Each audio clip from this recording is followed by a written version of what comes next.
Especialmente a Maite Capra, que nos acompaña en nombre de Trust for the Americas, y es nuestra referente del proyecto Poeta DigiSpark, que nos reúne hoy aquí. Y queremos destacar, en primera medida, y para darnos contexto, que este proyecto permite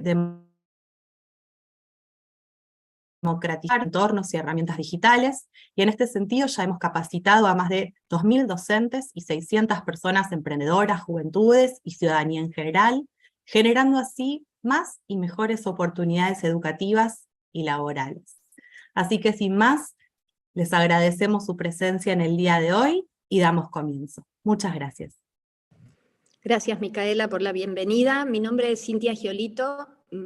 Tengo el placer de moderar hoy esta actividad sobre la temática de aprendizajes y transformaciones digitales en la escuela. Este espacio va a ser un encuentro entre este momento y la UNA. Vamos a apuntar a terminar en tiempo y en forma. Y nuestro webinar es en el marco, tal como nos decía Micaela, en el marco de Poeta DigiSpark. La palabra poeta surge de Programa de Oportunidades Económicas a través de la tecnología, y desde hace varios años, y con la implementación desde Fundación CES para la Argentina, permite a nivel Argentina, pero también a nivel regional, brindar oportunidades de formación en el uso de herramientas digitales tanto a educadores y educadoras como a emprendedores y emprendedoras, sin distinción de edades, con mucho foco en juventudes, con mucha perspectiva de género y con mucha vocación de transformar a través del aprendizaje digital para el crecimiento y para el logro de nuevas oportunidades económicas, educativas, laborales. Para hablarnos un poquito más y hacer una introducción, antes de presentar al panel de expertas, que estamos orgullosísimos de poder contar hoy con cada una de ellas, queremos presentar a Maite Capra. Maite es coordinadora regional de proyectos, parte fundamental y protagónica de Poeta, y nos habla en nombre de Trust. Así que Maite, bienvenida. Muchas gracias. Siempre para mí esta mesa es realmente un honor presidir, y un honor que ustedes me abran un espacio aquí, y la verdad que reconozco el esfuerzo que implica generar un espacio con tantos expertos y expertas exponiendo, y sobre todo que se proyecte a la sociedad argentina. Así es que muchísimas gracias. Y bueno, uno de los digamos, de los lemas o que me tienen a mí siempre convencida, para haber trabajado ya por más de 40 años en proyectos sociales y por más de 15 años con The Trust for the Americas, es que un pueblo no puede prosperar si la mayoría de su población no progresa. Eso es una consigna que a mí me parece fundamental, y yo creo que ustedes desde CES atienden este eslogan, digamos, o este principio tan importante, que es: o progresamos la mayoría o no hay un progreso real. Así es que, bueno, nosotros creemos entonces que si solo una fracción de la población tiene acceso, sobre todo hoy en día, a las tecnologías, pues que definitivamente las tensiones van a crecer, las tensiones internas provocadas por la desigualdad van a crecer. Y nosotros entonces hemos creado un proyecto que, como bien lo mencionaste, en el caso de CES se denomina DigiSpark, o la chispa de la incorporación de la tecnología por parte de docentes y estudiantes, de manera que se democraticen las oportunidades. Y esto lo hacemos nosotros a través de un concepto muy interesante, que es el concepto de franquicia social, que yo creo que es importante que ustedes lo conozcan rápidamente, y que no es tan viejo, data de 1988, cuando alguien decidió en Brasil ingeniar este concepto que se terminó convirtiendo en un modelo, y que tiene que ver con poder generar unos espacios, unos servicios, unos beneficios que realmente son actualizados y que realmente apuntan a atender a toda la población a través de las tecnologías, pero que es un modelo que no necesariamente, a pesar de que se llama franquicia, lleva las cosas siempre como estereotipadas de la misma manera, sino que se transfiere la calidad y el tipo de servicios. Entonces, nosotros lo que queremos es siempre replicar todos los, digamos, los cursos, pero que cada una de las organizaciones lo replique de la manera más situada y más real de acuerdo a su contexto, ¿verdad? Entonces, se refiere, por ejemplo, que hay unas formas, unas normas, unos principios y unos valores que determinan a un cierto grupo que está utilizando nuestro modelo. Es súper importante que entendamos que, por ejemplo, en el caso de CES, que tiene una configuración particular y que trabaja básicamente desde la virtualidad. Entonces, por ejemplo, nosotros desde Transport de Américas, que Transport de Américas, hago un paréntesis, pertenece o trabaja bajo el alero de la OEA y que ya en este momento tiene más de 60 socios locales, o sea, organizaciones como CES que replican lo que nosotros proponemos en algún país de América Latina y del Caribe, y que tenemos en este momento cerca de 360 centros de cómputo. En el caso de CES es muy interesante, es sumamente novedoso, porque ustedes replican esto a partir de la virtualidad, y eso es sumamente importante. Entonces, CES que replica desde la virtualidad, hemos creado dos salas o no, dos entornos e-learning súper poderosos con más de 70, 80 cursos, como son el aula virtual y el community learning que se llama Capacítate, desde el cual los chicos, las chicas, los participantes, los adultos, los docentes que se unen a CES pueden profesionalizarse, pueden capacitarse, pueden llevar a cabo los cursos 1, 2, 20, los que requieran, sin tan siquiera moverse de la casa y utilizando generalmente el teléfono. Entonces, esta es una de las cosas, de las potencialidades que hemos generado para que la Fundación CES hoy en día pueda capacitar a tantas personas que, como bien dijo nuestra querida presentadora, ya se han incorporado al mundo laboral, cientos de ellos.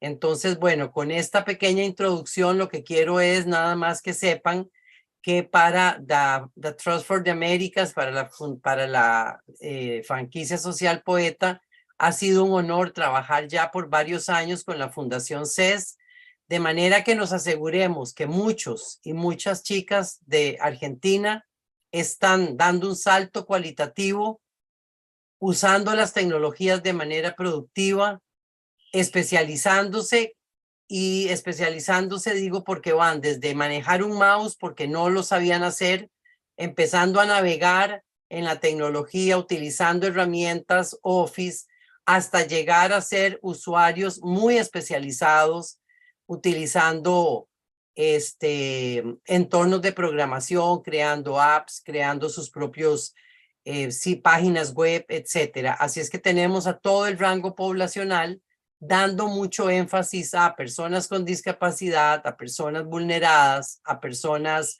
que están en situaciones complejas y a mujeres, que nos interesa que la brecha digital se cierre. Así es que bueno, con estas palabras cortitas, lo que hago es introducir a la mesa CES la idea de que CES está trabajando de una manera actualizada, innovadora, y que ha hecho una labor espectacular en estos años de manera sostenida gracias a un equipo dirigido y encabezado por Marcela Brown. Y de mi parte, pues, con el apoyo de María José Callejas y mío, de Maite Capra, desde la OEA, desde el Trust for the Americas. Muchísimas gracias, les deseo de verdad una increíble jornada de aprendizaje, que el conocimiento siempre sea el motor que mueve a las personas para que escalen, para que sean mejores ciudadanos, para que puedan tener un trabajo digno. Nosotros estamos en paralelo así que me tendré que retirar en algún momento. Estamos en paralelo celebrando la Semana de la Inclusión, dándole en esta ocasión desde Trust for the Americas el énfasis a la inteligencia artificial, que se está convirtiendo también en una herramienta fundamental para la educación en este momento. Así es que les deseo lo mejor. Gracias, panelistas, expertas y experto, que veo por aquí a un experto, que van a compartir con nosotros una deliciosa mañana de conocimientos, de aprendizaje, y a quienes hoy nos atienden en este momento, 40 personas ya, que disfruten, que aprendan, que pregunten, que se apropien de las cosas que nos traen estos panelistas que se han preparado para generar un intercambio que realmente nos traiga un salto cualitativo a lo que ya de por sí hacemos, que es trabajar productivamente con las tecnologías. Muy buenos días, muchos éxitos. Adelante. Gracias, Maite. Un placer contar con tu presencia. Y ya entramos entonces al panel para empezar a analizar estos desafíos de la educación, ¿no? Las preguntas que dispararon este encuentro, y teniendo en cuenta que es un webinar, si en algún momento se corta el sonido, no duden en levantar mi micrófono y decir, ay, no lo escucho bien, como para que lo aprovechemos al máximo. Y les comentamos que este evento, además de estar en este momento siendo sincrónico, está siendo transmitido por YouTube para que luego de manera sincrónica podamos recomendarlo o volver a revisitar. Pero las preguntas que disparan este desafío de hoy es, ¿la tecnología democratiza el conocimiento o lo concentra en manos de unos pocos? Dicho de otra manera, ¿garantiza la igualdad o provoca mayor desigualdad? Esta es una pregunta de desafío. Otra pregunta es, ¿cómo introducir y cómo continuar introduciendo la tecnología como una herramienta clave en las aulas, en la educación, en el proceso de enseñar y aprender? Y finalmente invitar a cada una de las expertas a comentarnos cómo la inteligencia artificial, tal como también decía Maite, que es foco de la Semana de la Inclusión, cómo las expertas nos pueden brindar su opinión acerca de la inteligencia artificial aplicada al aprendizaje. ¿Y cuáles son las tendencias tecnológicas? Sabemos que hay muchos desafíos, muchos puntos de vista a favor y en contra, pero para eso quiero saber, primero, si me están escuchando de buena manera.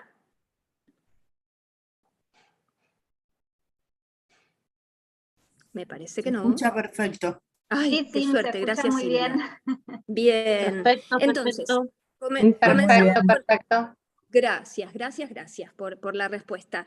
Comenzamos con la primera panelista y le damos la bienvenida a Laura Stipanovic, oficial de Asociación para Incidencia y Eventos del Informe de Seguimiento de la Educación en el Mundo, el reporte GEM de UNESCO.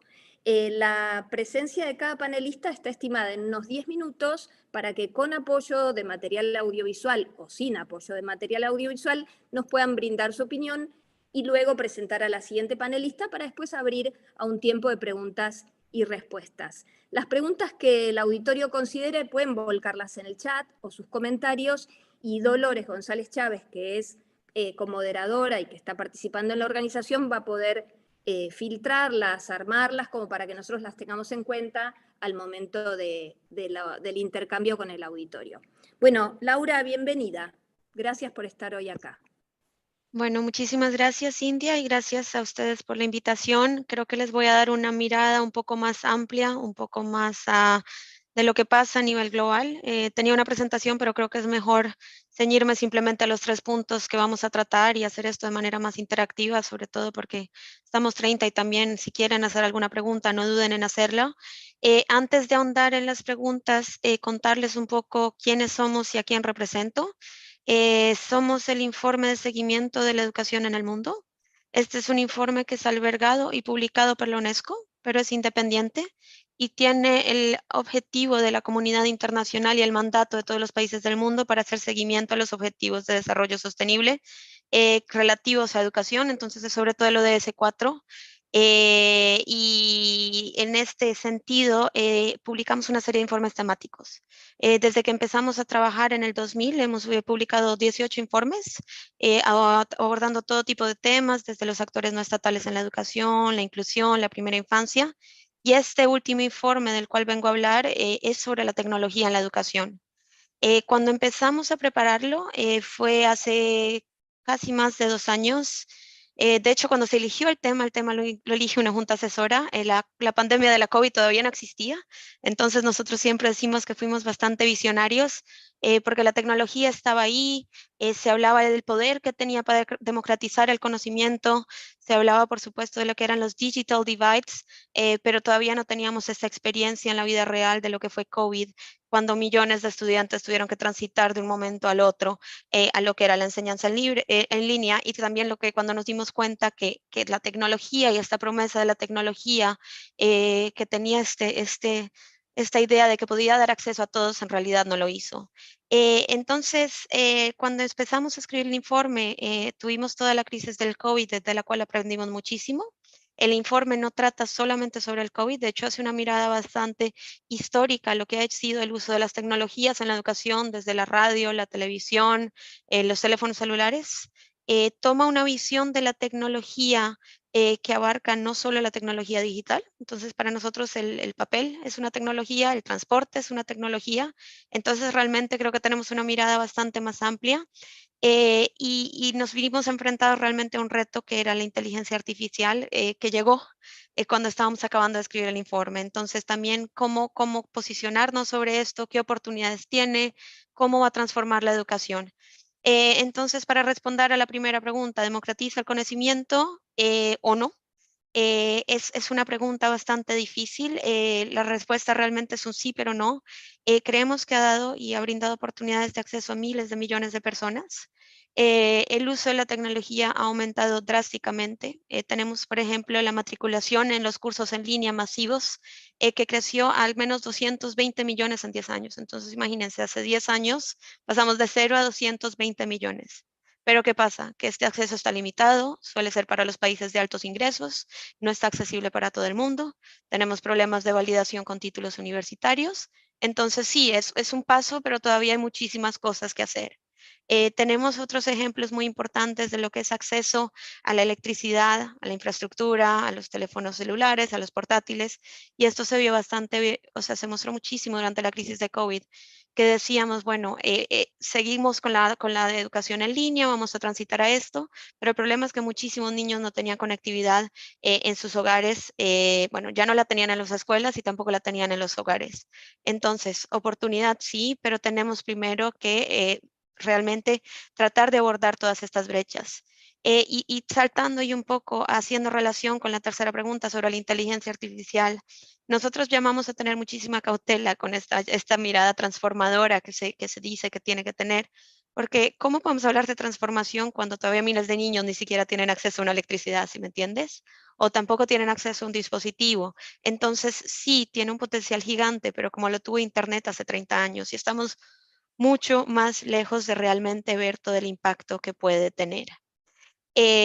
Oportunidades limitadas, ilimitadas, es una buena pregunta. Nosotros creemos que la tecnología evoluciona bastante y el informe lo ha probado bastante. Tenemos un capítulo que habla exclusivamente de eso, de cómo las tecnologías evolucionan. Cada 36 meses se incluye una nueva tecnología y ¿qué pasa? Que los sistemas educativos no pueden incorporarlos y no pueden evaluarlas. Para nosotros es sumamente importante asegurarnos que las tecnologías que estamos utilizando en los sistemas educativos tengan un impacto, y el impacto debe ser que mejoren los resultados de aprendizaje, pero cambian a un ritmo tan constante que no podemos evaluarlas. Entonces, las oportunidades son en cierto sentido ilimitadas, pero nos gustaría limitarlas un poco más y asegurarnos de que estén basadas en evidencia. Y sobre todo, algo muy importante, que no suplenten el rol de los docentes. Y esto para mí y para nuestro informe es algo fundamental. El informe se llama una herramienta en los términos de quién, y eso es lo que creemos que es la herramienta. La tecnología es una herramienta, no es nada más que eso, pero no puede alcanzar su potencial sin la interacción humana. Entonces ahí entra realmente el rol de los padres, de las madres, de las comunidades, de los docentes, sin quienes ellos, o sea, sin ellos no podríamos tener el uso adecuado de la tecnología. Y creo que su rol va a ser cada vez más importante con la inteligencia artificial. A menudo llamamos de lo que decía ahorita, de esta mirada transformadora y de que va a suplantar y va a acabar con carreras y con oficios, pero lo que creemos es que al contrario va a valorizar muchísimo más este pensamiento crítico, esta guía que dan los profesores y esta ayuda que dan las comunidades y los padres. Y por último, para tocar un poco en cuanto al tema de las desigualdades, el informe tiene un énfasis muy grande en la equidad. Para ello, nosotros llamamos a que las tecnologías se usen basadas en su uso en el contexto y abordamos realmente lo que se llama fit for purpose. Son tecnologías que realmente sean adecuadas en un contexto y en un lugar específico para una población específica. Y eso para mí sería muy importante destacar, y es que no podemos hablar y generalizar la tecnología, son varias tecnologías, no todas sirven de la misma manera.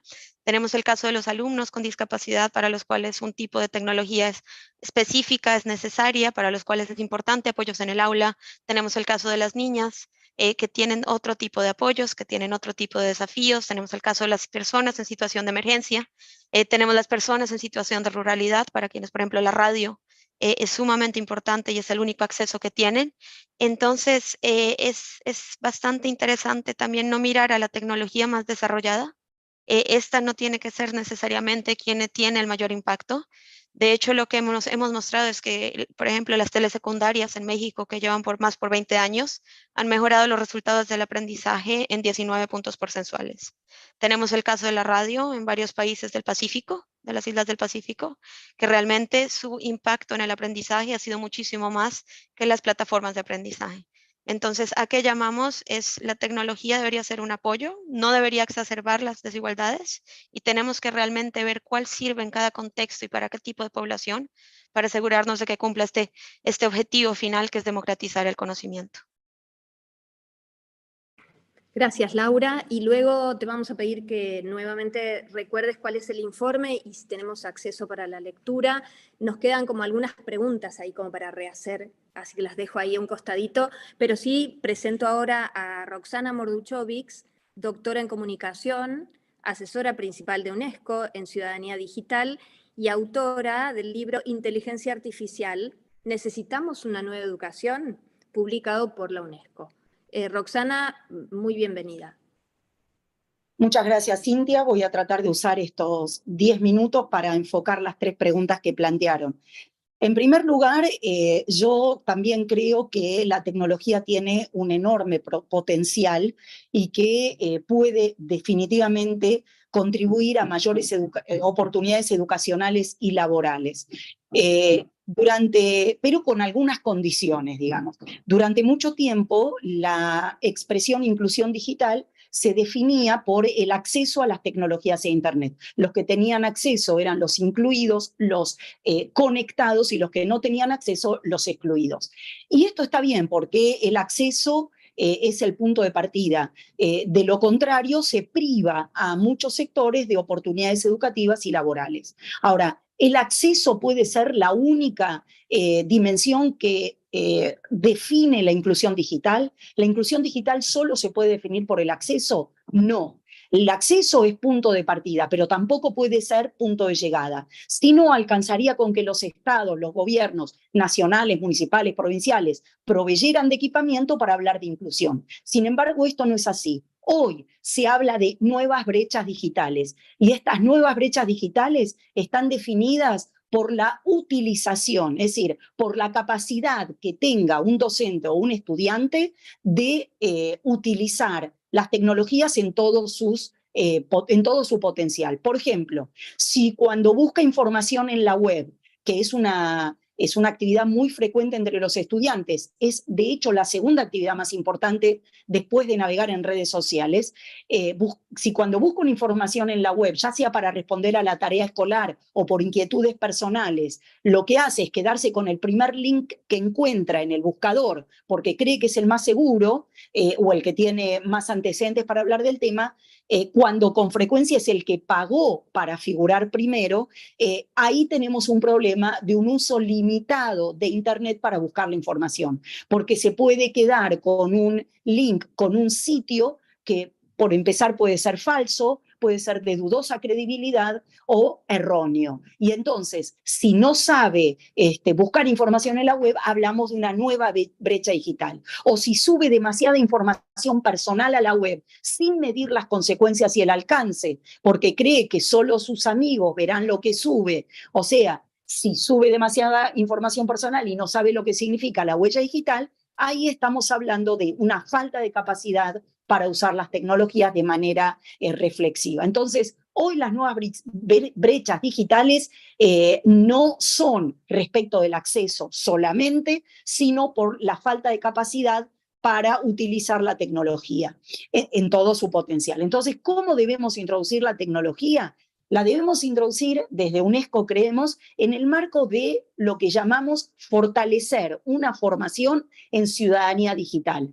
Hoy ya no se habla más de nativos digitales. Ustedes saben que esta expresión surgió en los años 2000 para definir a una generación que nacía con la tecnología. Pero hoy no se puede hablar más de nativo digital. Hoy se habla de ciudadano digital y que no se define por la fecha de nacimiento o por la generación a la que pertenece, sino por la capacidad para identificar, comprender y responder a los grandes dilemas que genera el uso de Internet. Porque así como genera enormes oportunidades, como esta posibilidad de estar todos conectados por Zoom para este evento, también genera muchos dilemas. Por ejemplo, el discurso del odio, es decir, esta viralización en redes sociales de discursos discriminatorios. O, por ejemplo, las noticias falsas, que muchos estudiantes o docentes pueden estar sin querer, sin intención, viralizando solo porque no la saben distinguir de un contenido confiable. O los usos no éticos de la inteligencia artificial, o el funcionamiento de los algoritmos, o qué pasa con nuestra huella digital. ¿Por qué empresas, gobiernos, estados pueden usar cada clic que dejamos en la web con fines que nosotros no autorizamos? Entonces, todo eso son los grandes dilemas, los nuevos dilemas que genera el uso de Internet. Hoy, una formación en ciudadanía digital es fundamental para que docentes y alumnos primero identifiquen, es decir, sepan identificar, por ejemplo, una noticia falsa, que sepan entender por qué surge y por qué se viraliza y distinguirla de un contenido confiable y poder responder ante esos dilemas, ya sea el discurso del odio, el uso de la huella digital o las noticias falsas. Hoy, un ciudadano digital, que es lo que queremos de los alumnos y de los docentes, es aquel o aquella persona que sabe hacer un uso reflexivo, crítico, ético y creativo de las tecnologías de Internet, mucho más allá del uso instrumental. No me alcanza con que sepan usar un PowerPoint o leer una planilla de Excel. Si no saben reconocer y saber actuar frente a estos dilemas, entonces estamos en grandes problemas y no estamos hablando de una ciudadanía digital. Última pregunta en los últimos 3 minutos que me quedan. ¿Qué hacer o qué pasa con la inteligencia artificial? Este es un tema del que me siento mucho más recientemente más fortalecida, en el sentido de que la UNESCO editó y publicó recién un libro que se llama, como bien dijo Cintia, Inteligencia Artificial, necesitamos una nueva educación. Es gratuito, así que si ustedes ponen UNESCO y el nombre del libro que acabo de dar, lo descargan de la web del sitio de UNESCO en PDF y lo pueden leer, es breve y fácil. Para decir un par de comentarios respecto a la inteligencia artificial. Veamos, por ejemplo, lo que pasó con el ChatGPT, que es el que todo el mundo está mencionando ahora. Imaginemos una docente que esto pasó, que le dice a los chicos hagan un resumen de tal texto. Y lo que ella recibe es un montón de textos prácticamente iguales. ¿Por qué? Porque los estudiantes le pidieron al ChatGPT que les haga ese resumen y así lo entregaron. Entonces, ¿cuál es el problema? El problema no es la inteligencia artificial, sino el tipo de consignas que da el docente en la escuela. Hoy ya no va a tener más sentido pedirle resúmenes a los estudiantes, porque nunca va a estar seguro el docente si fue hecho por los estudiantes o por el ChatGPT o cualquier sistema de inteligencia artificial. Hoy necesitamos, tampoco sirve hacerle una pregunta puntual que pueda responderse con una fecha, con un lugar, porque esto también lo puede responder la inteligencia artificial. Entonces, ¿qué hacemos? ¿Cómo lo usamos? ¿Queremos usar el ChatGPT o la inteligencia artificial? Dos cosas importantes. Primero, proponer consignas para que los estudiantes evalúen a la inteligencia artificial. Por ejemplo, una docente contaba que le pidió a la inteligencia artificial que diera argumentos para la instalación de una fábrica en un barrio. Entonces le pidió a los estudiantes que evaluaran a esos argumentos, que vieran si son eficientes y si ellos darían otros para convencer a los vecinos. Esta es una manera de trabajar con el ChatGPT. La otra es, primero que evalúen y luego que analicen cómo funciona. Por ejemplo, otro docente le pidió a los alumnos que usaran el ChatGPT para buscar sobre la historia de la imprenta. Y se dieron cuenta que omitía, que no decía nada sobre China. Entonces, la pregunta es analizar. ¿Por qué omite información? ¿Es porque está sesgada? ¿Es porque discrimina? ¿Es porque tiene alguna intencionalidad? Lo que hay que hacer es analizar y evaluar los resultados que me da. Y el otro gran desafío, el segundo gran desafío es enseñar a preguntar. ¿De qué sirve otra vez volver a los orígenes? ¿De qué sirve usar un sistema de inteligencia artificial al que hay que preguntarle cosas si no se sabe encontrar las palabras justas? Preguntarle al ChatGPT es fundamental saber encontrar las palabras precisas y repreguntar al resultado que me da. ¿Por qué me arroja este resultado? ¿Responde a sesgos? ¿Utiliza una información personal? ¿Ofrece una respuesta confiable? Estas son preguntas para entender la inteligencia artificial. En una palabra, la inteligencia artificial nunca va a reemplazar al docente ni a la escuela. Esta es una pregunta que se formula mucho los docentes. ¿No la va a reemplazar? No. Siempre y cuando no busquemos consignas, no propongamos consignas que prioricen la memoria, la acumulación, la copia, porque eso sí me lo da la inteligencia artificial. El pensamiento crítico, el análisis, la evaluación y aprender a preguntar siempre van a ser competencias de la escuela. Y ahí no hay inteligencia artificial que la reemplace. Muchas gracias.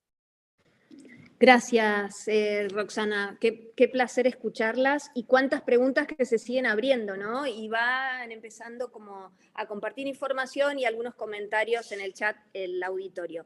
Vamos a seguir ahora con nuestra tercera panelista, que es Laura Marés, coordinadora ejecutiva de Fundación Sadowski y consultora en tecnología educativa de la OEI, de la Organización de Estados Iberoamericanos. Bienvenida, Laura. Gracias, Cintia, y gracias a los organizadores por la invitación. Bueno, la pregunta es si la tecnología democratiza el conocimiento, o yo diría que no, que definitivamente es una de las deudas pendientes o de las promesas de los tecnofílicos de lo que iba a suceder y no sucedió. Las diferencias siguen iguales o a veces exacerbadas, porque como bien decía Laura Stepanovic, la primera de las brechas, que es la de acceso, perjudica sobre todo al sur global. Entonces sigue siendo quienes más tienen, quienes más pueden acceder. Y después están las otras brechas, que son las de uso y apropiación, que bueno, requieren de mucha formación docente, la cual no siempre se prioriza. Digo, muchos gobiernos enfocan más en el acceso, en la dotación de computadoras, y no son tantos los casos donde se pone el foco en esta formación para que justamente los chicos y las chicas sepan usar las tecnologías, pero que también las puedan usar con sentido. Un poco esto que decía Roxana, en lo que no voy a ahondar, porque es su tema de la ciudadanía digital, ¿no? De conocer sus derechos, sus deberes y los riesgos y oportunidades que se presentan. En cuanto a la segunda pregunta de cómo introducir la tecnología en la educación, hay distintos caminos. La educación es un mundo muy heterogéneo, tanto dentro de un país como en Latinoamérica, como región o como en todo el mundo, ¿no? Hay muchas respuestas diferentes, tienen que ver también con los modelos que los y las directoras aprueban de uso, pero diría que básicamente hay dos grandes caminos, que uno es el de la tecnología educativa, de usar la tecnología para aprender mejor una disciplina, o sea, usar una tecnología cuando sea necesaria y como sea necesaria, en historia, geografía, física, la materia que fuera. Hay, por ejemplo, simuladores de física y química muy, muy interesantes. Pero de nuevo volvemos al tema de la apropiación y del sentido, ¿no? Usarlo cuando se necesite y no abrir la máquina por abrirla. Cuando empezaron los programas de dotación masiva de computadoras, como Conectar Igualdad, o como Ceibal, o como Canaima, perdón, en Venezuela, en general la idea era que todos los chicos abrieran la computadora al mismo tiempo para hacer un mismo trabajo. No tiene mucho sentido hoy eso, son modelos que ya se han revisitado, y tiene más sentido que la usen cuando la necesitan, de la misma manera que usan una lapicera cuando la necesitan y no la tienen todo el día en la mano, o el manual. La usan cuando la necesitan y para lo que la necesitan. Después, en cuanto a inteligencia artificial, ahí me gustaría hacer una diferencia, nos trabajando mucho este año con el tema. Hay una diferencia en la inteligencia artificial que existe hace 70 años, que se vienen trabajando en el tema. De hecho, hemos visto muchas películas o series que trabajan sobre esto, sin ir más lejos, Black Mirror. Y después la inteligencia artificial generativa, que es la inteligencia artificial que genera justamente productos, genera resultados, como el ChatGPT, que es la más conocida, pero hay muchísimas más, que generan textos o imágenes o incluso secuencias de programación. Esta tecnología surgió en noviembre, el 22 de noviembre del 22, y cambió todo lo que conocíamos sobre el tema. Carlos Escolari dice mucho que todo lo que escribimos es viejo, en el momento que lo escribimos ya es viejo, porque esta tecnología exponencial cambia en cuestión de meses. Entonces lo que hace hoy es totalmente diferente a lo que hacía en noviembre. Generalmente hubo una diferencia también, como decía Laura, entre los ritmos de educación y los ritmos de la tecnología. La tecnología va mucho más rápido que lo que podemos trabajar e introducir en el aula, ¿no? Porque eso requiere todo un trabajo de entenderlo, procesarlo, pedagogizarlo. Pero esta es una tecnología exponencial, donde la velocidad de los cambios es mucho mayor a la velocidad de entenderlos o adaptarse para cualquiera, y mucho más en educación, que tiene sus tiempos y tiene sus reglas. Ahora, ¿eso quiere decir que tenemos que dejarlo afuera? No, no quiere decir eso, simplemente porque no podemos dejarlo afuera. Los chicos y las chicas ya lo están usando, algunos docentes ya lo están usando. Ayer Carlos Escolari nos mostraba un gráfico de la cantidad de veces que se accedía a GPT, cómo había ido creciendo muchísimo entre marzo y junio, hasta julio, que bajaba durante agosto, y había vuelto a crecer en septiembre. ¿Qué crecía en agosto en lugar de GPT? Minecraft, porque era el mes que los chicos están de vacaciones. Entonces ahí se veía clarísimo en ese acceso sin conocer los usuarios que cómo el uso educativo tiene un lugar muy fuerte. ¿Qué va a cambiar eso? Es todo una incógnita. No hay una respuesta cierta, no hay una respuesta que se pueda decir en 5 años va a pasar tal cosa, porque no sabemos qué va a pasar en un año. UNESCO dice que puede ser una tremenda oportunidad para el desarrollo, pero también puede causar daños y perjuicios, y habla de establecer un límite de edad de 13 años para el uso de estas herramientas. Pero UNESCO solo puede hacer recomendaciones, no puede poner normas en las escuelas, y de hecho ninguno de nosotros podría limitar ese uso. Hay mucho de prueba y error, hay mucho de ir aprendiendo cómo usarla, qué va a pasar, y cómo seguramente va a cambiar las formas de enseñar y aprender, pero hoy no lo sabemos. Hoy estamos en un momento de muchísima complejidad, de muchísima incertidumbre, donde lo que es importante, yo antes dije, perdón, salté de tema, antes dije que había 2 formas de introducir la tecnología, una era la tecnología educativa y la otra es la educación tecnológica, donde ahí creemos, tanto desde OEI como desde la Fundación Sadowski, que en lo que hay que trabajar es en el pensamiento computacional. Mucho más que aprender GPT, mucho más que aprender Python, mucho más que aprender ofimática, que eran los modelos de ofimática, eran los modelos de los años 80, lo que tiene sentido es entender el pensamiento computacional, entender cómo son las estructuras de datos, entender cómo son los modelos de prueba y error, entender cómo es la estructuración. Si un chico o una chica entiende cómo pensar en esos términos, después puede incorporar las tecnologías que van surgiendo, porque ya tiene la base de pensamiento. empezar por un lenguaje de programación o empezar por una herramienta de chat es empezar por el final de la historia, y no tiene ningún sentido. En lo práctico, sí creemos que es interesante en el corto plazo trabajar en lo que se llama el prompt engineering. El prompt engineering es aprender a preguntar. Aprender a preguntar, aprender a usar mejor las distintas herramientas de generación de textos, de imágenes, de audios y demás, para tener los resultados deseados. Eso sí es algo que se puede aprender en poco tiempo y que da buenos resultados. Pero los aprendizajes más profundos todavía falta mucho para poder saberlo, y todavía falta mucho para poder predecir o escribir textos que tengan mayor duración en el tiempo. Gracias. Gracias, Laura. Qué interesante cada uno de los puntos que van agregando y sumando, porque son nuevas preguntas para los educadores y las educadoras en el momento de la verdad en el aula. Vuelvo a repetir las preguntas para los que se fueron incorporando y para retomar, ¿no? el hilo. Es: ¿la tecnología democratiza el conocimiento o lo concentra en manos de unos pocos? ¿Garantiza más oportunidades o exacerba desigualdades? ¿Cómo debemos introducir la tecnología en la educación? Y hemos hablado de un continuo de tecnologías. Laura al inicio hablaba de la radio, y ahora hablamos del ChatGPT, y el acceso y el uso y la apropiación de la tecnología y de Internet, como estas evoluciones de la tecnología y así de las tecnologías en el proceso educativo. También quedó una pregunta como para la vuelta, ¿no? Para repreguntar, que es: ¿cómo los sistemas educativos pueden incorporar y evaluar las tecnologías a esta velocidad de incorporación y de cambio? ¿Y qué opinan? ¿No? Ahora vamos a darle paso a las dos últimas panelistas. ¿Qué opinan las expertas de la inteligencia artificial aplicada al aprendizaje? ¿Y cuáles son las nuevas tendencias que se van a seguir sumando en esta velocidad sin precedentes? Tanto velocidad de la tecnología, así como velocidad en los cambios demográficos, geopolíticos y de riesgos. Hay uno de los riesgos que marca el Foro Económico Mundial, que es la ciberseguridad o la ciberinseguridad en el transcurso de nuestras vidas cotidianas, que también entra al campo de la educación. Bueno, presentemos a una nueva panelista y agradecer a cada una de las que ya expusieron su conocimiento. Presentamos ahora a Cristina Rodríguez.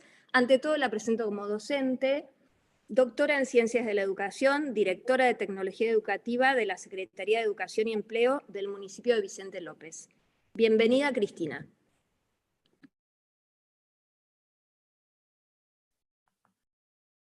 Estás muteada, Cris, no te escuchamos. Ahí. Hola, hola, muchas gracias, Cintia. Nuestro nuevo verbo, ¿no? Está muteada. Muchas gracias, Cés, por esta invitación, y un gracias gigante a los panelistas. La verdad que es un orgullo para mí poder compartir este espacio. Y desde mí tengo una presentación que si quieren la podemos pasar, si no voy a ir contando un poquito la experiencia. La idea de la participación, en este caso de la presentación, era un poco apoyarme con imágenes en este recorrido, porque lo que les voy a tratar de compartir y transmitir tiene que ver desde la empiria y la experiencia.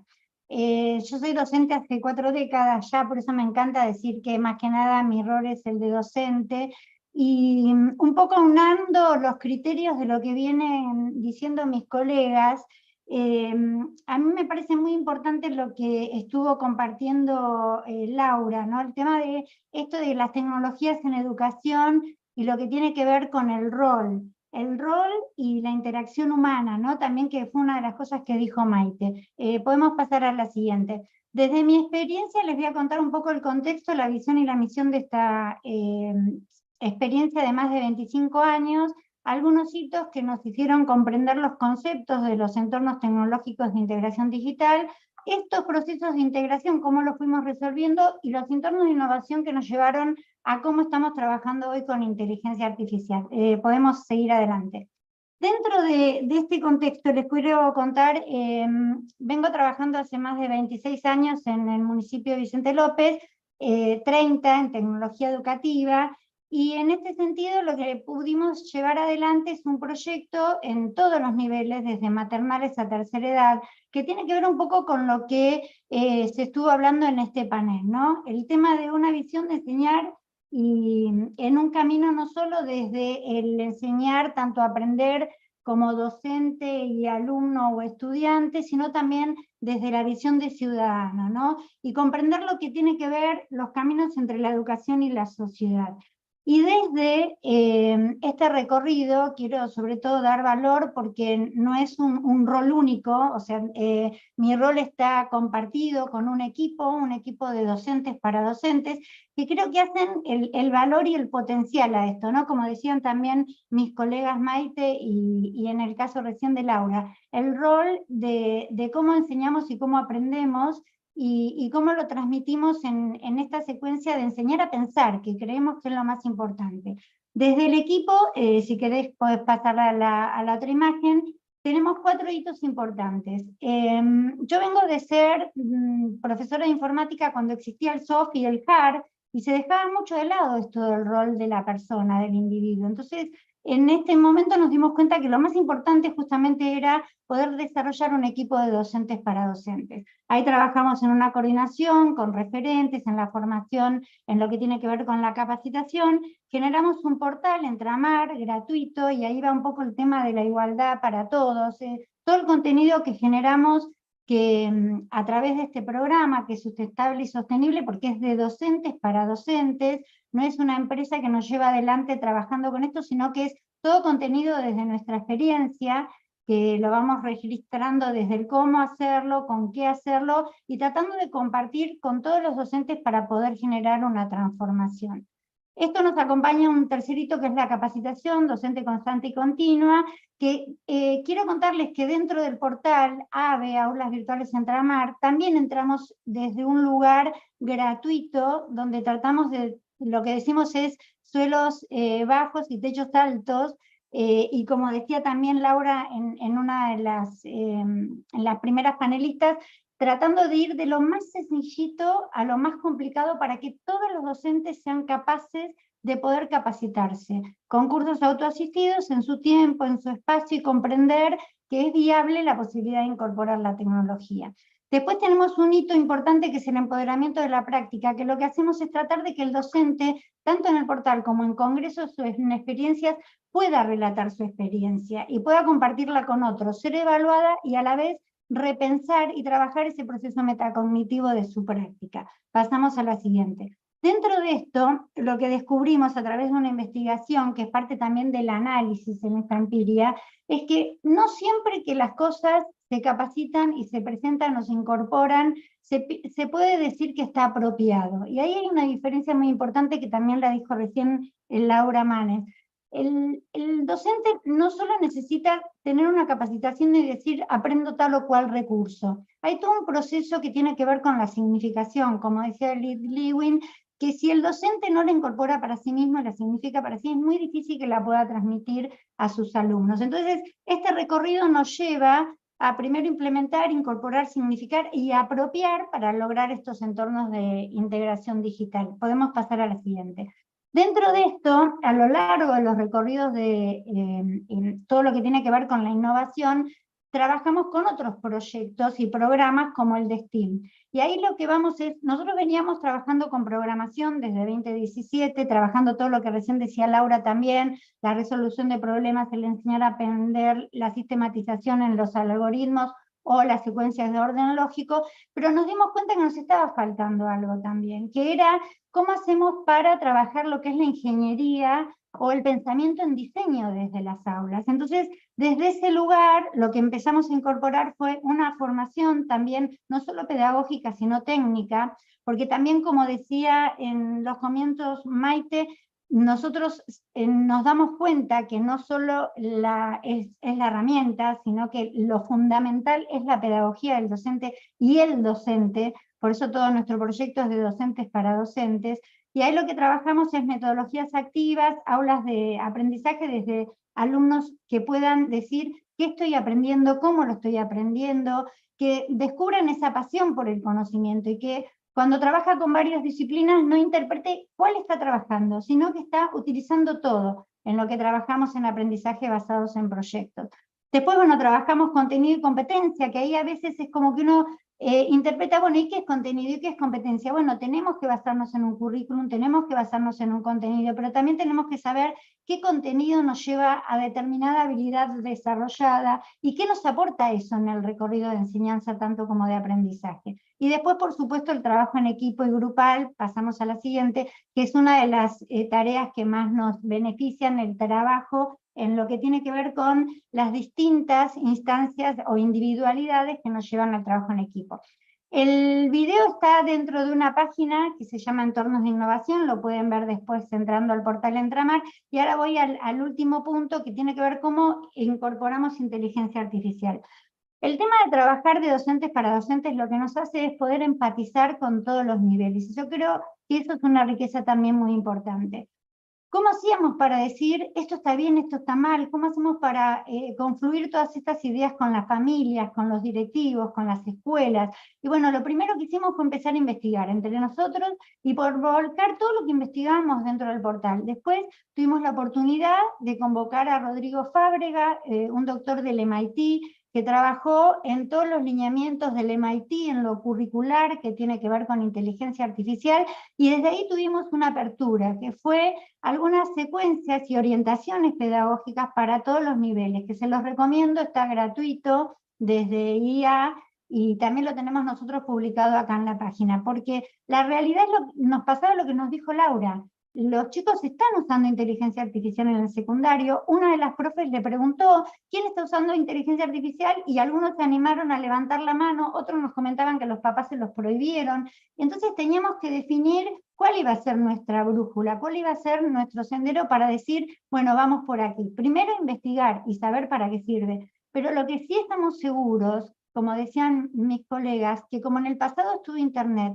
tenemos que enseñar a pensar, a tener pensamiento crítico, a definir que la inteligencia artificial nos da un camino que nosotros tenemos que corregir, porque la realidad es que yo tengo un hijo que es abogado, trabaja con inteligencia artificial, enseña en la UBA, y él me explicaba, mirá, de las leyes argentinas está todo mal. Entonces, eso también hay que comunicárselos a nuestros alumnos, que hay muchas cosas que están muy bien, pero que nuestro criterio y nuestro pensamiento es el que tiene que saber elegir este tipo de información, cuando en realidad nosotros después vamos a ser los autores de ese resumen o de ese trabajo que le entregamos a nuestros profesores. Así que bueno, desde aquí todo lo que les podemos compartir es gratuito para todo el que lo quiera implementar, y bueno, bienvenidos a seguir compartiendo estas reflexiones tan profundas y estos espacios que yo creo que son los que van a dar valor a la transformación educativa. Gracias, Cristina, un placer escucharte, y además nos traes una mirada de territorio local, de la enseñanza en las aulas en un territorio concreto. Pasamos desde un inicio de una mirada global, ahora una mirada local, y sí, ahora es para mí un honor presentar a la última panelista para después abrir un peloteo de preguntas y respuestas o comentarios. Nuestra siguiente panelista es la doctora Mariana Maggio, directora de programas académicos de Microsoft Latinoamérica y además gran docente y referente educativa desde hace mucho tiempo para muchos de nosotros y de nosotras. Así que bienvenida, Mariana. Gracias, Cintia, muchas gracias, felicitaciones por la organización de este encuentro tan necesario. Y sobre todo lo digo por todo lo que significa para nosotros Poeta como iniciativa. Para mí es un gran honor estar aquí y compartir con tan queridas colegas y amigos. Quiero tomar respecto de la primera pregunta, solo voy a hacer una afirmación. Creo que la inclusión digital es un derecho y que ese derecho como sociedad tenemos que garantizarlo. En el cambio de siglo, yo ya hacía investigación en el cambio de siglo, además de ser docente. Estudié con bastante dedicación las prácticas de los docentes que decían yo no puedo enseñar sin internet, y que hacían de esto su bandera, pero no solo su bandera, sino que peleaban adentro de las instituciones para conseguir condiciones en las que poder enseñar en laboratorios, etcétera, etcétera, lo propio de la época. Y ahí, trabajando con los argumentos de los docentes, entendí que lo que estaban entendiendo era el cambio de época, pero sobre todo cómo los procesos de generalización de Internet estaban dando lugar a transformaciones en los modos en que se construía el conocimiento disciplinar. Gente que decía, bueno, pero la geografía ya no se construye como se construía antes, porque ahora, por ejemplo, nosotros nos encontramos a discutir regionalmente ciertas problemáticas. Les estoy hablando del cambio de siglo, ¿no? Donde todo esto se hacía de una manera muchísimo más precaria a través de listas de interés con correo electrónico. Creo que si hay algo que después de lo que fue la generalización de los programas de acceso desde las políticas públicas en la región, demostró la importancia de sostener esto, tiene que ver claramente, como lo aprendimos todos los que estamos acá, con la pandemia. La diferencia que hizo en la pandemia, que un chico o una chica tuviera un dispositivo en la mano, o tuviera conexión a internet o no la tuviera. Y eso, que parece casi una obviedad, no lo es, porque es el derecho a la inclusión conectado con el derecho fundamental a la educación. Muchos de esos chicos que no tuvieron acceso tecnológico en esas condiciones tan inéditas, no pudieron continuar con sus propuestas de enseñanza configuradas desde las instituciones y desde las políticas para la virtualidad. Ahora bien, uno podría decir, bueno, pero la pandemia afortunadamente parece haber pasado. Sin embargo, insisto, retomo esta línea que es casi de trama epistemológica. Cito mucho en los últimos años a Alessandro Barico, que dice que vivimos en un mundo donde desde hace ya mucho tiempo ocurre una revolución mental que hace que vivamos una realidad que es al mismo tiempo física y virtual. En esa escena se construye conocimiento, en esa escena se crea, se produce, se discute, se debate, se maneja la participación política o la vida cultural de la humanidad. Entonces, no es lo mismo estar que no estar, porque de nuevo tiene que ver con una condición fundamental de inclusión. Respecto de cómo debemos introducir la tecnología en la educación, desde nuestro lado, y en el caso de Microsoft desde hace muchos años elegimos un camino, y este camino tiene que ver, por un lado, por reconocer qué hace la gente que incluye tecnología en la educación. Trabajamos muy cercanamente desde hace muchísimo tiempo con los docentes más innovadores, todo lo que son nuestros programas de expertos, con las escuelas Showcase, que son las escuelas vanguardistas. Hace un ratito, mientras escuchaba a las colegas, pensaba que una de nuestras primeras escuelas Showcase en Argentina fue la Tomás Alva Edison, que en Mendoza, con su directora tan inspirada, Graciela Betancourt, empezó muy tempranamente a hacer integración de tecnología en las aulas y de un modelo 1 a 1 cuando nadie lo hacía. Bueno, hoy Graciela va camino a Singapur con sus estudiantes para participar como finalistas en el Mundial de Robótica. Nada de esto es en vano, ¿no? Y nosotros trabajamos con la documentación de estas prácticas, con el reconocimiento de estos docentes, con el establecimiento de criterios que son los que atraviesan estas prácticas cuando se miran sistemáticamente y que en general tienen que ver, como acá ya se ha planteado, con lo que en algún momento se denominó las habilidades del siglo XXI. Gente que está totalmente comprometida con procesos, con que ocurran en las aulas procesos creativos, de transformación en relación con la comunidad, de diseño en términos de perspectivas cercanas a la invención, escuelas vibrantes, como pueden serlo todas, si generamos condiciones que alienten y sostengan esta mirada de los docentes legítima a la hora de experimentar y crear y buscar por otro lado, que no es la repetición del status quo. Con respecto, y en este mismo sentido, a lo que viene en materia de inteligencia artificial, o lo que ya está acá, para inteligencia artificial generativa, nosotros lo que estamos planteando, lo ha dicho hace poquito públicamente Satya Nadella, es que estamos rodeados de inteligencia artificial mucho antes de noviembre.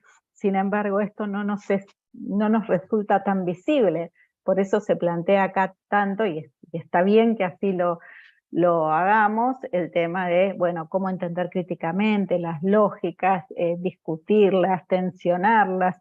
Sin embargo, Microsoft está planteando salir de esta etapa de piloto automático y entrar en un escenario donde la inteligencia artificial generativa sea una suerte de copiloto, donde podamos interactuar con ella a través de los entornos tecnológicos que usamos. En este sentido, una de las cosas que estamos mirando y está claras en investigaciones que se han hecho a nivel global, que hay mucha gente hoy que dice, bueno, no hay más de la sobrecarga que me produce la tecnología, de todo el tiempo que pierdo buscando información, de la dedicación que me lleva a elaborar una presentación sofisticada. Y todo esto, bueno, ahora va a poder como replantearse en una escena donde haya una descarga, por decirlo de alguna manera, de esos trabajos menos creativos, más rutinarios, en este copiloto, para poder pensarnos desde una perspectiva en la que seamos más creativos, más colaborativos, más podamos hacer más expresivos y todo lo que nos propongamos. Esta es la escena que desde el punto de vista de la metáfora estamos planteando, pero sabemos que esto no sucede después por generación espontánea, que esto de nuevo nos lleva al desafío de generar prácticas de la enseñanza donde desde sus condiciones, desde las condiciones que ofrecen a la docencia para crear, para inventar, para diseñar, puedan poner en juego ensayos, experimentos, pruebas con estos despliegues de inteligencia artificial generativa, y donde en esa escena encontremos usos donde todo resulte en una mayor inclusividad, en escenarios más accesibles. La veo por ahí a Ruth, que tanto ha hecho al respecto. Entonces creo que allá vamos, me parece que es un desafío gigante, y es un desafío que lo vamos a poder abordar en la medida en que hagamos articulación de esfuerzos entre políticas, organizaciones, escuelas, docentes, pensando en que necesitamos mejorar siempre las condiciones de la educación en pos de una mayor inclusión y igualdad. Muchas gracias. Gracias, Mariana. Qué lindo escucharte y escucharlas a cada una. Surgen muchísimas preguntas. Sí, vamos a invitar a que cada uno de los participantes que están en el auditorio puedan volcar alguna de sus preguntas o comentarios en el chat para compartirlo con el panel. Cuando pensamos con Marcela Brown, coordinadora de educación de Fundación CES, este evento lo pensábamos como una nueva oportunidad de las muchas que se abren de intercambio y aprendizaje de las tendencias tecnológicas en la educación, de una oportunidad educativa y de conocimiento para educadores y educadoras. Y lo que quiero ahora es invitar al panel a ponerse como en varios zapatos y a darnos una nueva mirada o una nueva palabra. Si nos paramos en el zapato del hacedor de política pública, yo digo del constructor de los sistemas educativos, qué cosas suceden respecto de específicamente los desafíos de la inteligencia artificial y de las nuevas tecnologías incorporadas en la educación. Si nos paramos en el zapato de cada uno de nosotros como docentes, ¿no? Como educadores y educadoras, tenemos claro hacia dónde queremos ir, qué queremos lograr. A veces ese cómo, Mariana hablaba de las prácticas innovadoras, prácticas para compartir. Bueno, ¿qué le dirían ustedes, panelistas y expertas, a cada docente que va a incorporar y apropiarse de estas tecnologías en el aula? Consejos, recomendaciones, miradas. Y una tercera pregunta es que cuando ustedes terminen este evento y se queden cada panelista consigo misma, ¿cuál es ese dilema que querrían conversar o ese desafío que querrían intercambiar? Y esto hace a esto que decían, cómo ser docentes cada vez más innovadores y lograr los propósitos de la educación y del conocimiento. Pero la pregunta del millón es, ¿cómo ampliamos los canales de intercambio y aprendizaje compartido, ¿no? ¿Cómo logramos que docentes que ya están innovando o que tuvieran buenas prácticas, cómo hacemos para que el conocimiento fluya en la comunidad de docentes? Me parece que fueron muchas preguntas, pero abro a que cada panelista, a partir de lo que le hizo más sentido o más ruido de mis preguntas, abran su micrófono y las invitamos a compartir, ahora sin un orden. Así que quien quiera comentar está invitada a abrir su micrófono. Lo peor que nos puede pasar es que abran dos y hablen al mismo tiempo, o tres. Bueno, empiezo yo entonces. En el tema de políticas educativas me parece que hay un tema ahí muy interesante en el que están trabajando, diría, casi todos los gobiernos de América Latina, que es los sistemas de gestión educativa, ¿no? Como trabajar en recopilar y en hacer usos consentidos de la información. Ahí, no sé si todavía la inteligencia artificial, pero sí seguro la ciencia de datos en el paso anterior tiene mucho que ver. Puede ayudar mucho a los sistemas de alerta temprana y puede ayudar mucho a un problema que hoy pasa en Argentina, que es, al ser la educación federal, cada provincia registra sus datos, pero no los comparten entre sí. Entonces, a veces un alumno que se mudó o una alumna que se mudó parece que estuviera fuera del sistema y en realidad cambió de provincia, y lo mismo con los docentes. Entonces, poder tener esa información recopilada, que podamos entender cuántos docentes de geografía de tercer año tenemos, que podamos entender las rutas que se van dando, los cambios, las razones de abandono, es fundamental. En este momento se ha logrado reunir, creo que cerca de 18 provincias que ya están trabajando en modelos de articulación, de intercambio de sus datos, para reunirlos en un solo sistema. Ahora bien, a esto se le acompaña el riesgo de la ciberseguridad, porque las organizaciones y los organismos públicos se entusiasman con recopilar datos. Muchas veces no es necesario tantos datos, sobre todo porque estamos hablando de menores, y esta recopilación de datos, por un lado, puede llevar a respuestas falsas, donde no necesariamente, no sé, encontramos 14 chicos cuyo nombre, su segundo nombre es Ariel, que repitieron, entonces todos los Ariel tienen tendencia a repetir. Ya ha habido casos así. Y por otra parte, el riesgo de la seguridad, donde son menores, de nuevo, tenemos sus datos, y no siempre se tiene conciencia de las políticas de ciberseguridad necesarias, primero para evitar robos de datos, hackeos y demás, segundo para evitar identificar, hay datos que muy fácilmente se empiezan a cruzar y puedes saber de qué chico o de qué escuela estás hablando. Entonces, tanto hacia afuera que no se puedan robar esos datos, como hacia adentro de tener cuidado de quiénes tienen el acceso a esos datos. ¿Qué decir al docente? Yo diría siempre confiar en sus saberes, confiar en sus competencias, en sus saberes, y que sepa que tiene que haber un aprendizaje continuo. Que ese aprendizaje continuo no es necesario que estén 10 el primer día, que se puede ir co-construyendo con los y las alumnas, pero que confíe en sus saberes de base. Y un desafío que hablábamos acerca de esto de cómo compartirlo, hablábamos mucho con Mariana Maya hace unos días, pensar en cómo reconvertir el modelo de los viejos congresos, ¿no? Esos congresos donde se reunían todos los docentes a recibir charlas magistrales, que hoy ya no funciona, que hoy pierde interés, pero cómo hacer para que esos espacios se reinventen y vuelvan a ser de interés y vuelvan a servir para que el docente se apropie de nuevas competencias, pero también que pueda compartir sus experiencias con el resto. Gracias, Laura. ¿Qué otro panelista quiere abrir?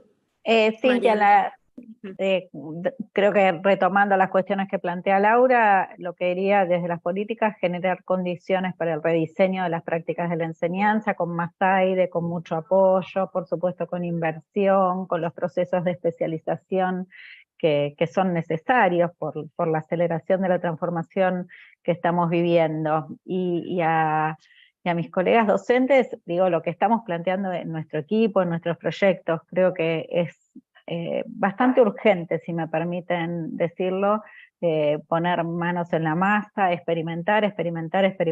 Hace unos días le hice para Educar una entrevista a Flavia Costa, que decía, bueno, no todos lo vamos a hacer igual, no todos lo vamos a hacer, pero hay algo que hay que hacer, ¿no? Y que tiene que ver con empezar a probar, a entender los alcances, a mirar críticamente, a comprender profundamente este fenómeno. Creo que Laura hacía también referencia a toda la ciencia ficción que ha anticipado estos fenómenos de inteligencia artificial y lo sigue haciendo. Bueno, también eso, pensarlo desde el punto de vista de las narrativas, pero sobre todo experimentar. Creo que ya hay que ponerse en este sentido en modo 2024, ¿no? ¿Qué vamos a hacer hoy, aprender en esto que le queda este año, para pensar en cómo generar algún escenario en nuestras prácticas de la enseñanza, donde se abra cuidadosamente, rigurosamente, develando sesgos y todo lo que haya que hacer, una puerta de colaboración con estas escenas de inteligencia artificial generativa. Y además documentarlo, porque de ahí salen como las nuevas categorías de análisis que a su vez alimentan las políticas. Creo que es bastante urgente. Muchas veces suelo decir, la Internet no la vimos venir tan clara, todavía hoy hay discusiones que son bastante anacrónicas, pero se siguen dando. La del modelo 1 a 1 tampoco. Hay gente que se sigue preguntando si esto es un derecho, si no, bueno. Por supuesto no vimos venir esta cosa híbrida de la pandemia y dónde nos dejó, pero esta, bueno, ahora está acá, tenemos que tomar nota, no vamos a poder decir que no la vimos venir. Tenemos que poder ponernos en un modo, casi les diría, lúdico, pero con fuerza de creación y de experimentación. Eso es lo que pienso de cara a nosotras y nosotros docentes. Sí, yo quisiera agregar algo. Bueno. Perdón. No, te doy la palabra como quieras. Primero Roxana y luego Cristina. Bueno, no, lo que yo quería decir en relación a las políticas públicas, agregar a lo que dijeron las colegas, que por supuesto acuerdo, es en mi caso, como ya dije, mi especialidad tiene que ver más con ciudadanía digital, con pensar las tecnologías desde un lado reflexivo, crítico, ético y creativo, obviamente. Creo que, por suerte, afortunadamente, bueno, digamos, lo que le pediría a las políticas públicas es que incorporen en su agenda la ciudadanía digital, en la formación docente inicial sobre todo, y obviamente en servicio, que se pueda pensar las tecnologías y que haya contenidos para que los docentes sientan que pueden identificar, comprender y responder a estos nuevos dilemas, nuevos desafíos que propone o que genera el uso de Internet. Y respecto de las colegas, creo que a mí me gusta decir, la escuela nació con Gutenberg. Cuando se inventó la imprenta, se hizo necesaria una institución que enseñara a leer y escribir lo que la imprenta difundía. Y durante siglos, el objetivo y el desafío de la escuela era distribuir información. Hoy la información está a un clic de distancia y el desafío para la escuela es otro. Es volver quizás a lo que siempre estuvo, pero que ahora se hace todavía más urgente. Enseñar a pensar esos contenidos, enseñar a pensar de manera crítica, de manera reflexiva, y esto cabe también para el mundo digital. Entonces creo que hay que pensar en estos nuevos desafíos, en nuestros nuevos objetivos, y saber que, bueno, desde la pandemia, donde toda nuestra vida se trasladó a la pantalla, y bueno, ahora tenemos que enfrentar estos dilemas porque aquí están. Gracias, Roxana. ¿Cristina? Sí. No, yo quería un poco ir como uniendo hilo. Como les comenté en la charla, para nosotros el tema del empoderar al docente es fundamental y tiene que ver un poco con esto que también decía Laura, la participación en congresos, que creo que tiene una riqueza muy importante, el poder compartir la experiencia y a la vez escuchar de otros. Creo que ese tipo de redes son fundamentales. Y desde este lugar, yo le sumaría a lo que recién dijo Roxana, el tema de enseñar a pensar y el tema de enseñar a pensar y crear, porque a veces uno se piensa que solo es pensar y nos tenemos que dar lugar al pensamiento crítico y al pensamiento también libre de que somos capaces de crear, porque cuando uno crea, desde ese lugar también le enseña al alumno a crear. Y este crear lo tomo desde las dos visiones, ¿no? O sea, al docente, como también decía Laura, que me encantó esto de que confíe, que sabe porque es el que tiene la pedagogía para aplicar y el contexto de su aula, de su institución y de su lugar de pertenencia.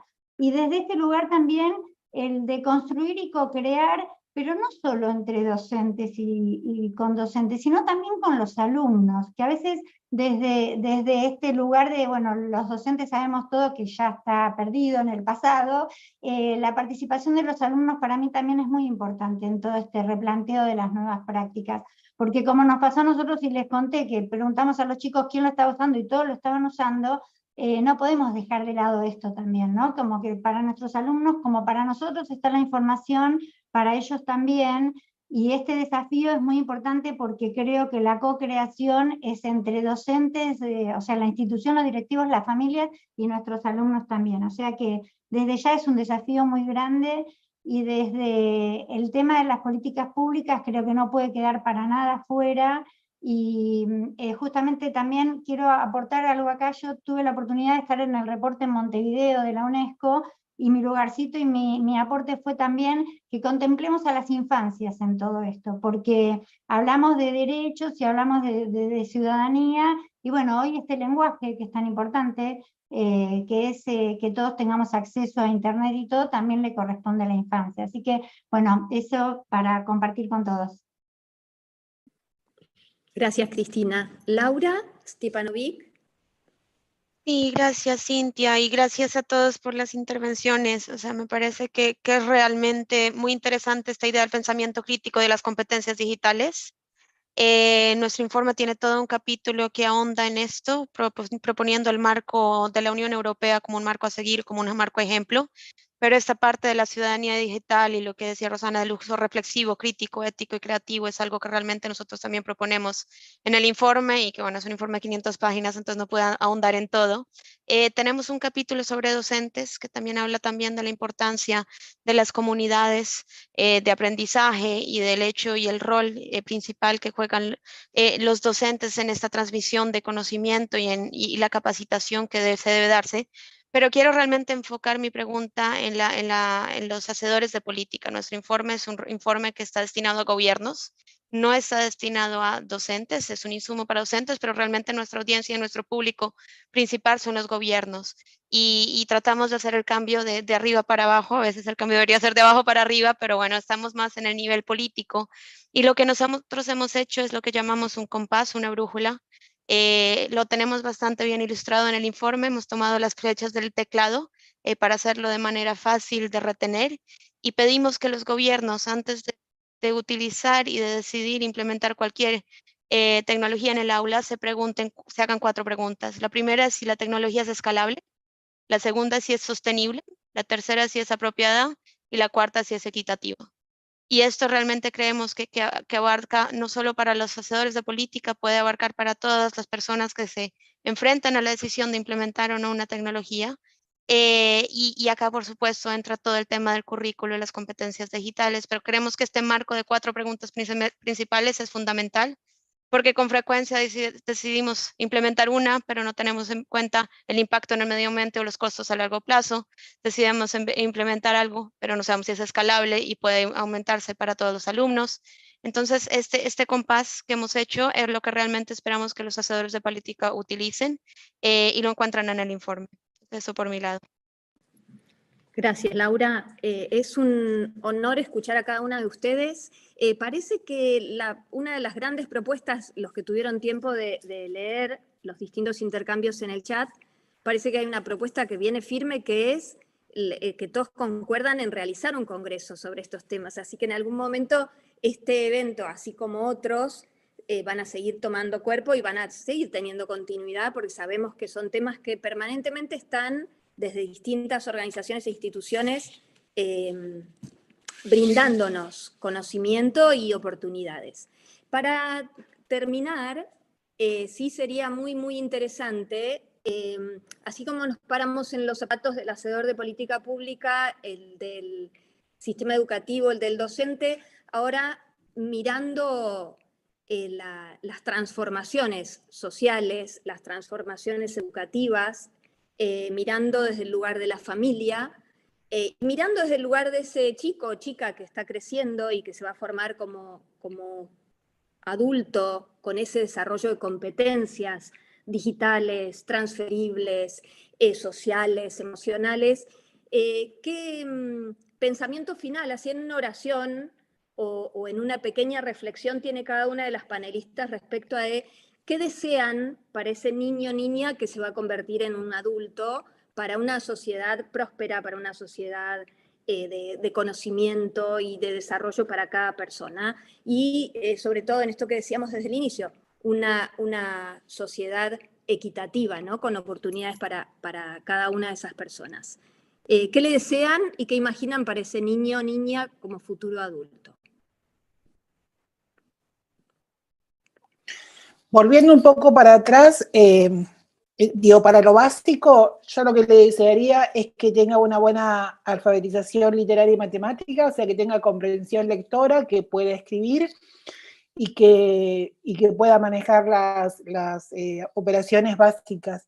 Sin eso no va a poder tener ciudadanía digital, no va a poder programar, no va a poder usar inteligencia artificial. Y es hoy una deuda muy fuerte del sistema escolar, esto que salen muchos chicos de la escuela sin manejar operaciones básicas y sin tener comprensión lectora. Gracias, Laura. Sí, y en este panel estamos pensando en chicos y chicas y escuelas que están tanto en la ciudad como en la última comunidad remota rural del país, así que con mucha diversidad y con mucha amplitud de necesidades y condiciones.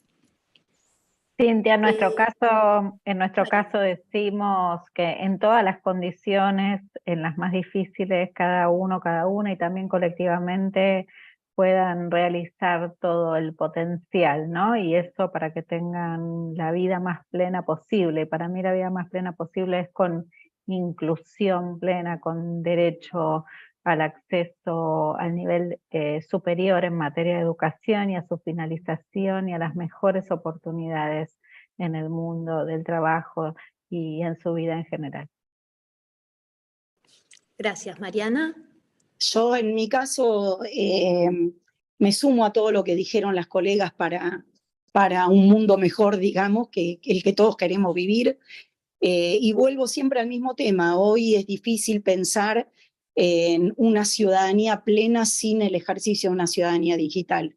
Si un chico no sabe reconocer un contenido confiable, un contenido falso de uno confiable, las decisiones que tome van a estar fundamentadas en una información de dudosa credibilidad. Y poco puede decidir alguien a nivel personal, a nivel social, a nivel cívico, si no sabe manejarse de manera crítica y reflexiva respecto de estos contenidos enormes, ese caudal que hay en la web. Así que esto, quisiera que los estudiantes sean ciudadanos digitales, que puedan manejarse mejor en un mundo cada vez más complicado. O complejo. Complejo y complicado. Gracias, Roxana. Bueno, ¿Cristina? Lo mío es un poco más difícil, me parece, pero bueno, creo que los sueños también son a veces cosas que nos llevan a caminos que se logran. A mí lo que me encantaría, que siempre pienso cuando hablamos con mis colegas y mis equipos, es que podamos hacer que nuestros estudiantes descubran su pasión por el conocer y el saber. Que se den cuenta que lo que están aprendiendo hoy no es para el docente o para entregar, sino que es para ellos, y que no es tampoco ni siquiera para hoy, sino que va a ser para toda la vida. Creo que eso sería un lindo camino para que se sepa que aprendemos todo el tiempo, nos educamos todo el tiempo, y que es parte de lograr esta plenitud a lo largo de la vida también, y desde ya para todos, ¿no? Gracias, Cristina. Laura Stipanovic, que hasta hoy, no sé si estoy pronunciando bien tu apellido, Laura. Está muy bien, gracias. Yo le desearía realmente igualdad de oportunidades desde la primera infancia hasta la educación superior, oportunidades de calidad, pero concuerdo muchísimo y es algo que reforzamos muchísimo en el informe con Laura, y es que la tecnología no tiene ninguna posibilidad de transformar la educación si no nos ocupamos de lo básico, que es realmente la alfabetización y la lectura y matemática. Si no tenemos estas capacidades básicas, realmente básicas, no estamos en ningún lado. Entonces, primero lo que debemos preguntarnos es realmente desearle una buena educación de calidad y equitativa, y después que la tecnología será una herramienta para expandir sus horizontes. Hermoso, gracias. Sumo un comentario, y solo como representativo de todo el auditorio, que es el comentario de Damián Arias, de uno de los asistentes y que ha sido colaborador también de Poeta, y dice, bueno, ¿qué imagino o qué deseo? Que reciban afecto cada uno de esos chicos y chicas en cada espacio donde se propicie el desarrollo humano integral, donde se los piense sentipensantes, y que el juego sea el medio y que aprender sea siempre divertido y con sentido. Y con sentido, si también son consentidos también. Creo que este es un inicio de un intercambio y de un seguir creciendo con la comunidad Poeta. Nosotros hablamos de la comunidad Poeta como toda esa comunidad de educadores, educadoras, emprendedores, emprendedoras que se van sumando a Poeta DigiSpark, tanto en las capacitaciones como en las oportunidades que se van abriendo a través de anuncios del portal de oportunidades, de modo que queremos desde Fundación CES y en nombre de Marcela Brown como coordinadora de educación de la Fundación, agradecerles profundamente a cada una de las panelistas por su conocimiento, por su aporte, porque nos dejan con ganas de seguir leyendo, pensando y compartiendo, de modo que muchísimas gracias a cada uno de los que se sumaron. Ojalá puedan compartir la grabación que va a quedar en YouTube, y seguimos en contacto para futuros encuentros de intercambio y de aprendizaje como una gran comunidad que busca mejorar las oportunidades. Así que muchísimas gracias y hasta muy pronto. Gracias, hasta pronto, abrazos. Un beso enorme. Muchas gracias.